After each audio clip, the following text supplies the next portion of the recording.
Hello friend, आज हम लोग इंजीनियरिंग एग्जामिनेशन के बारे में बात करने जा रहे हैं। कब और कैसे एग्ज़ाम का पैटर्न चेंज हुआ है।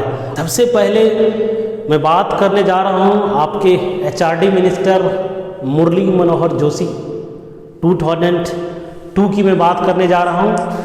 उस समय आपका REC नाम से ऑलमोस्ट हर स्टेट में एक कॉलेज हुआ करते थे। दैट मीन्स REC का मतलब क्या हुआ, regional engineering college. Okay, mostly यही नाम हुआ करता था, लेकिन कुछ जगह जैसे आपका जमशेदपुर है, वहाँ पे RIT के नाम से जाना जाता था, रीजनल इंस्टीट्यूट ऑफ टेक्नोलॉजी। यदि आप चाहते थे कि किसी भी REC में आपका एडमिशन हो तो उसके लिए स्टेट लेवल पे आपको एग्जामिनेशन हुआ करता था। जैसे मैं बात करने जा रहा हूँ बिहार के स्टूडेंट्स की, तो BCEC करके एग्जामिनेशन हुआ करता था। इसमें बच्चे अपीयर होते थे। यदि आप चाहते थे कि अनदर REC में एडमिशन हो तो बहुत से REC कॉलेज ऐसे थे जो खुद अपना एग्ज़ाम कंडक्ट करती थी, या इस पे जो आपके अच्छे मार्क्स आए हुए हैं इस बेसिस पे बहुत से कॉलेज में कोलैबोरेशन हुआ करता था, जिसमें बच्चे वहाँ पे डायरेक्ट एडमिशन ले लेते थे ये स्कोर दिखा के। ओके, हर आपको इंजीनियरिंग कॉलेज में जाना पड़ता था जहाँ जहाँ पे REC थी। इसी चीज़ को मुरली मनोहर जोशी ने बड़े अच्छे तरीके से उस चीज़ को रिजॉल्व किया। उसने एक एग्ज़ाम रखा AIEEE, all India engineering entrance examination. आप इस एग्ज़ाम को दीजिए और इसमें जो आपको स्कोर आएंगे ऑल ओवर इंडिया में जितने भी स्टूडेंट अपीयर्स हुए हैं सबका एक रैंक प्रोड्यूस किया जाएगा, और हर स्टेट में 50% सीट्स होम स्टेट को हुआ करता था एंड 50% सीट्स में हर स्टेट का कुछ ना कुछ कॉमन सीट होते थे। जैसे मैं NIT जालंधर से पास आउट हूँ, NIT जालंधर की मैं बात करूँ, इसमें बिहार से बच्चे का इन्वॉल्वमेंट 10 बच्चे थे कि 10 बच्चे आपको NIT JEE में बिहार से बच्चे एडमिशन लेंगे on the basis of AIEEE। Okay, सबके सीट 10 रिजर्व रहते थे। एक सीट इलेक्ट्रॉनिक्स का हुआ करता था, 2 सीट्स कंप्यूटर साइंस के हुआ करते थे, 1 सीट मैकेनिकल के होते थे। इस तरह से टोटल 10 सीट अलॉटेड होता था हर स्टेट को। ओके, हर स्टेट में जो सीट्स के डिवीज़न होते थे वो फिक्स नहीं था कि 10 ही होगा। किसी स्टेट से 12 बच्चे आ सकते थे, किसी से 25 भी आ सकते थे, किसी से 5th भी आ सकते थे। जैसे झारखंड के बच्चे 6 बच्चे इस कॉलेज में एडमिशन ले लेते थे आफ्टर AIEEE कंप्लीसन। ओके, लेकिन इसमें फिर प्रॉब्लम आने लगी।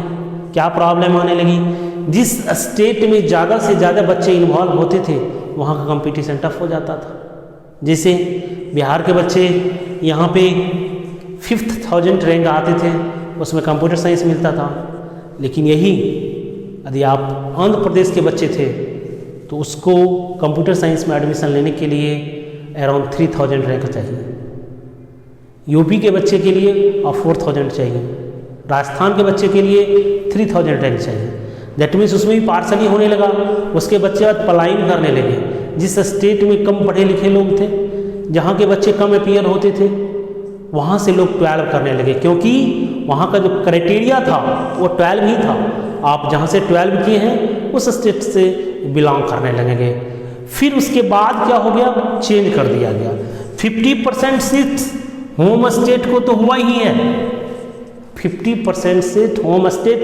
दैट मीन्स आप NIT जालंधर से बीटेक करना चाहते हैं तो उसमें 50% बच्चे आपका इन्वॉल्व होते थे पंजाब का, 50% seats rest over India, and some seats are selected for the different states. After that उसके बाद क्या हुआ, इसमें प्रॉब्लम आने लगी, क्योंकि किसी जैसे तमिलनाडु के बच्चे कंप्यूटर साइंस चाहिए 23,000 में एडमिशन हो जाते थे, गुजरात के बच्चे 52,000 है, उनको अच्छा रैंक मिल जाता था।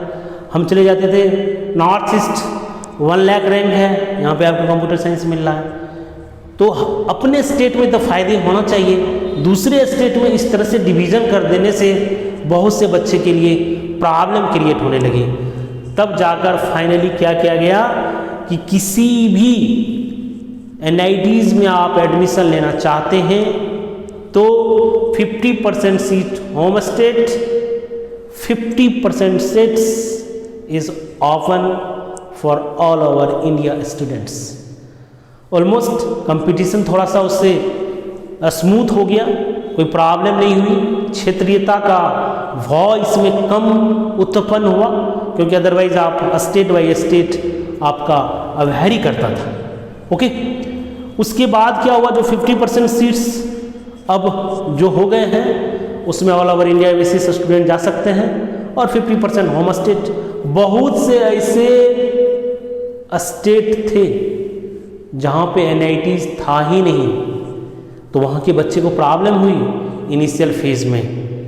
तब जाकर अब जाकर हर स्टेट में 1 NITs है।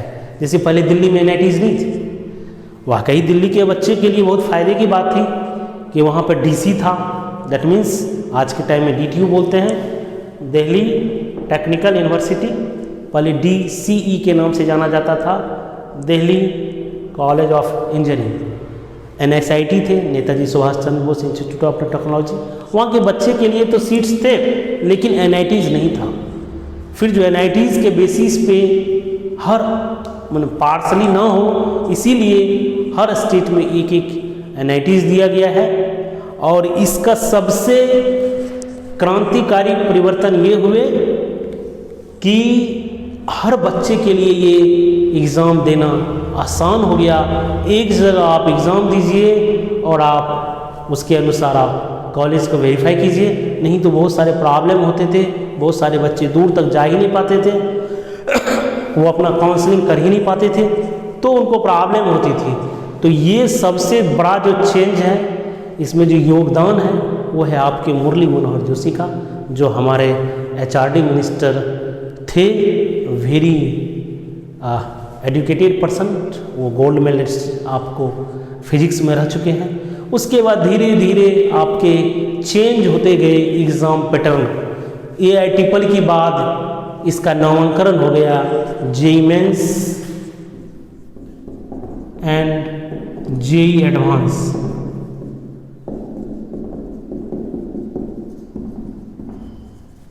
Okay, JEE mains and JEE advance में कैटेगराइज हुआ। ये कब हुआ? 2013 में हुआ जाकर। कब हुआ? 2013 में। इसमें क्या सब चेंजेस हुए कि आप जो है पहले JEE मेंस का पेपर दीजिए, इसमें से आपको 1,50,000 बच्चे को सेलेक्ट करते थे जो आपको JEE एडवांस में अपीयर होते थे। ओके, JEE एडवांस में जब आपका अपीयर होगा, आप उसको क्वालिफाई करेंगे तो आप IIT में आपका एडमिशन्स होंगे। IITs कॉलेज, पहले IIT एक सेपरेट एग्ज़ाम लेती थी, अब पहले JEE मेंस, उसमें से 1,50,000 अप्रॉक्स स्टूडेंट 2013 में लिया हुआ था, जिसमें से 27% OBC के स्टूडेंट को सिलेक्शन होता था, 50% जनरल के स्टूडेंट्स जाते थे, रेस्ट ऑफ आपका SC ST फिजिकल हैंडीकैप और NRI के लिए कुछ न कुछ सीट रिजर्व हुआ करते थे। ओके, तो फ्रेंड आज के वीडियोस में हमने ये बताया कैसे आपका इंजीनियरिंग एग्जामिनेशन में एंट्री पहले होती थी और बाद में होती थी। ये JEE मेंस का पैटर्न है आज के टाइम में। फिर आपको नेक्स्ट वीडियोज़ में बताएंगे कि जेईई पैटर्न्स के एग्ज़ाम का पैटर्न कैसे कैसे चेंज होते गया दिन बाय दिन, और कौन कौन से ऑर्गेनाइजेशन इसको कंडक्ट करते थी और अभी कर रही है। Thanks for watching.